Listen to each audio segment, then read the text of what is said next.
আগের ভিডিওতে দেখেছিলেন যে আমরা শপিং করতে গিয়েছিলাম, কিন্তু শপিংটা ইনকমপ্লিটই ছিল, সেটাকে কমপ্লিট করতেই চলে এসেছি। প্রথমে এসে আব্বুর একটা জ্যাকেট দেখে নিলাম, বোনের আবার এটা ভীষণ পছন্দ হয়েছে, তার সাথে দিদার জন্য নিয়ে নিলাম একটা সুতির ছাপা শাড়ি। বোনের আবার এই লেহেঙ্গাটা এত পছন্দ হয়েছে, ও তো ছাড়তেই চাইছিল না। বললাম এখন তো কোনো অকেশন নেই, যখন কোনো অকেশন থাকবে সেটা কিনে নিবি। সত্যি কালারটা কিন্তু দারুণ মিষ্টি ছিল। চলে এলাম শপিং মলে। এখানে এসে তো কোনটা ছেড়ে কোনটা নেব বুঝেই উঠতে পারছিলাম না। শীতের এত ভালো ভালো কালেকশন নেমেছে যে কোনটা ছেড়ে কোনটা ধরবো এটাই বুঝে উঠতে পারছিলাম না। সত্যি সবগুলোই কিন্তু দারুণ লাগছিল। ফার্স্ট ফ্লোরে শুধু ছেলেদের, সেকেন্ড ফ্লোরে ছিল গ্রসারি, আর থার্ড ফ্লোরে ছিল আমাদের জন্য সব কিছু।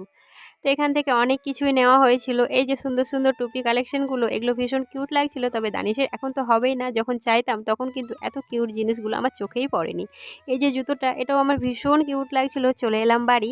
বাড়ি আসার পথে নিয়ে এসেছিলাম আমার দুই ছেলের জন্য বিরিয়ানি, কারণ ওরা যাওয়ার সময় বলে দিয়েছিল মাম্মি আসার সময় আমাদের জন্য বিরিয়ানি নিয়ে আসবেন। এখানে চিকেন বিরিয়ানি নিয়ে আসা হয়েছিল। বিরিয়ানিটা কিন্তু সত্যি অনেক গরম গরম ছিল, আর খেতে কিন্তু দারুণ ছিল।